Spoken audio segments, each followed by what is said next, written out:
Hello everyone. पिछली video में हमने पढ़ा था रिफ्लेक्सिव प्रोनाउन और इस वीडियो में हम पढ़ेंगे एम्फेटिक प्रोनाउन को। एम्फेटिक प्रोनाउन का यूज़ तब होता है जब हमें किसी एक्शन पर एम्फेसिस डालना हो और वो एक्शन सब्जेक्ट ने खुद किया हो।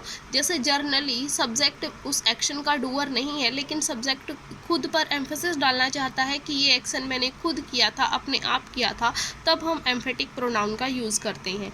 एम्फेटिक प्रोनाउन सब्जेक्ट आई के लिए माई सेल्फ होता है, वी के लिए अवर सेल्व्स, यू के लिए अगर सिंगुलर है तो यूअर सेल्फ और प्लूरल है तो यूअर सेल्व्स, ही के लिए हिम सेल्फ, शी के लिए हर सेल्फ, इट के लिए इट सेल्फ और दे के लिए देम सेल्व्स। नेक्स्ट है रिफ्लेक्सिव प्रोनाउन और एम्फेटिक प्रोनाउन के बीच कुछ डिफरेंस। रिफ्लेक्सिव प्रोनाउन में क्या था, जो डूअर और रिसीवर था किसी भी एक्शन का वो सेम था। एम्फेटिक प्रोनाउन में डूअर और रिसीवर सेम नहीं होते। डूअर अपने आप पर एम्फेसिस डालता है, अपने एक्शन पर एम्फेसिस डालता है। जो रिफ्लेक्सिव प्रोनाउन था उसकी पोजीशन मेन वर्ब के बाद थी और एम्फेटिक प्रोनाउन की पोजीशन या तो मेन वर्ब से पहले होती है या जो हमारा ऑब्जेक्ट होता है सेंटेंस का उसके बाद होती है, या उसको हम स्मॉल ऑब्जेक्ट भी बोल सकते हैं, छोटा ऑब्जेक्ट बोल सकते हैं। जो एम्फेटिक प्रोनाउन है या तो वो एडजेक्टिव की तरह से काम करता है या एडवर्ब की तरह से काम करता है। जैसे आई माई सेल्फ सा यू, पोजिशन क्या है, मेन वर्ब से पहले और इसमें पोजिशन है ऑब्जेक्ट के बाद। इसमें ये एडजेक्टिव की तरह काम कर रहा है। आई माई सेल्फ सा यू, मैंने खुद तुम्हें देखा। आई सा यू माई सेल्फ, मैंने तुम्हें देखा कैसे, माई सेल्फ खुद से। तो इसमें ये एडवर्ब की तरह काम कर रहा है और इसमें ये एडजेक्टिव की तरह काम कर रहा है। ये हैं कुछ सेंटेंसेस जहाँ एम्फेसिस प्रोनाउन की प्लेस पर रिफ्लेक्सिव प्रोनाउन लिखा हुआ है और जहाँ हमें रिफ्लेक्सिव प्रोनाउन की ज़रूरत है वहाँ एम्फेटिक प्रोनाउन लिखा हुआ है। इनमें कुछ एरर हैं और कुछ सेंटेंस नो एरर भी हैं। एक बार इनको ब्रेक करते हैं और देख लेते हैं। जो इस फर्स्ट सेंटेंस है, the woodcutter cut himself all the trees. Cut हमारी वर्ब है, वुड कटर सब्जेक्ट है, हिमसेल्फ हमें देखना है रिफ्लेक्सिव प्रोनाउन है या एम्फेटिक प्रोनाउन है, ट्रीज है ऑब्जेक्ट। मेन वर्ब के बाद रिफ्लेक्सिव प्रोनाउन की प्लेस होता है। इट मीन्स इस सेंटेंस में अगर ये मेन वर्ब के बाद है तो रिफ्लेक्सिव प्रोनाउन है। इसका मीनिंग निकालने की कोशिश करते हैं तो मीनिंग ये बना, the woodcutter cut himself, लकड़हारे ने खुद को काटा, ऑल द ट्रीज, सभी पेड़।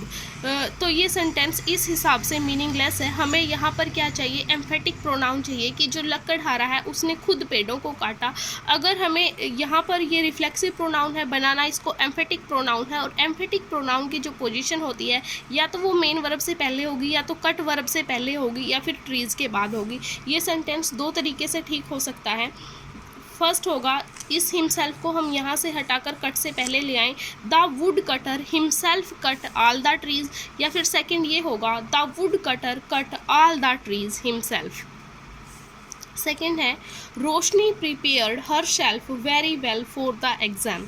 रोशनी हमारा सब्जेक्ट है, प्रिपेयर वर्ब है। अगर ये वर्ब के बाद है, मेन वर्ब के बाद है, इट मीन्स ये क्या है, रिफ्लेक्सिव प्रोनाउन है। वेरी हमारा एडवर्ब है, वेल भी हमारा एडवर्ब है, फोर प्रीपोजिशन है और एग्ज़ाम जो है वो फोर प्रीपोजिशन का ऑब्जेक्ट है। रोशनी ने प्रिपेयर किया खुद को बहुत अच्छे से एग्ज़ाम के लिए। तो ये सेंटेंस क्या है, नो एरर। यहाँ पर हमें रिफ्लेक्सिव प्रोनाउन की ज़रूरत थी क्योंकि जो डूअर है वो रोशनी खुद है और रिसीवर भी रोशनी है। रिफ्लेक्सिव प्रोनाउन की ज़रूरत थी, रिफ्लेक्सिव प्रोनाउन ही इन्होंने लिखा है, इसलिए ये सेंटेंस है no error. Next, I paid myself the due rent to you when I came to Delhi। ये क्या है, मेन वर्ब, और मेन वर्ब के बाद पोजीशन किसकी होती है, रिफ्लेक्सिव प्रोनाउन की। अगर ये रिफ्लेक्सिव प्रोनाउन है तो इस सेंटेंस का मीनिंग ये निकलता है कि मैंने खुद को पे किया, the due rent to you, जो बचा हुआ रेंट था आपको, when I came to Delhi, जब मैं दिल्ली आया, कि मैंने खुद को पे किया, जो रेंट मुझे पे करना था उसके बदले में मैंने खुद को पे किया। तो ये सेंटेंस क्या हो गया, मीनिंगलेस। यहाँ पर इसने खुद को पे नहीं किया, खुद पे किया है। एम्फेटिक प्रोनाउन की ज़रूरत है। अगर एम्फेटिक प्रोनाउन की ज़रूरत है, जो ये माई सेल्फ क्या होगा, पेड वर्ब से पहले आएगा, क्योंकि इसमें सिर्फ पोजीशन का ही फ़र्क है और पोजीशन से ही इनका मीनिंग चेंज हो जाता है। इसलिए यहाँ पर हमें नीड किसकी है, एम्फेटिक प्रोनाउन की। और एम्फेटिक प्रोनाउन क्या आएगा, आई माई सेल्फ पेड। ये सेंटेंस इस तरह से ठीक हो जाएगा, I myself paid the due rent to you when I came to Delhi. Next, she herself killed herself and her children. इसमें आपको 2 बार हर सेल्फ देखकर लग रहा होगा कि ये सेंटेंस में एरर है, लेकिन ये हमारा सेंटेंस नो एरर है। वो नो एरर कैसे है हम देख लेते हैं। ये किल्ड मेन वर्ब है। किल्ड मेन वर्ब के बाद अगर प्रोनाउन है तो क्या है? Reflexive pronoun. अगर मेन वर्ब से पहले है तो क्या है? Emphatic pronoun. She herself killed herself and her children, इसमें इसका मीनिंग ये है कि उसने खुद अपने आप को और अपने बच्चे को मार डाला। ये एम्फेटिक प्रोनाउन है, उसने ये एक्शन किया है, उस पर एम्फेसिस डाल रहा है। और ये रिफ्लेक्सिव प्रोनाउन है क्योंकि उसने खुद को भी मारा है। मान लीजिए जहर देकर मारा है तो उसने खुद को भी मारा है और अपने बच्चे को भी मारा है और अपने आप मारा है। एम्फेटिक प्रोनाउन यहाँ अपना काम कर रहा है, रिफ्लेक्सिव प्रोनाउन यहाँ अपना काम कर रहा है। इसलिए ये जो सेंटेंस है वो नो एरर है। इस सेंटेंस में कोई भी एरर नहीं है। इस वीडियो में इतना ही, मिलते हैं नेक्स्ट वीडियो में।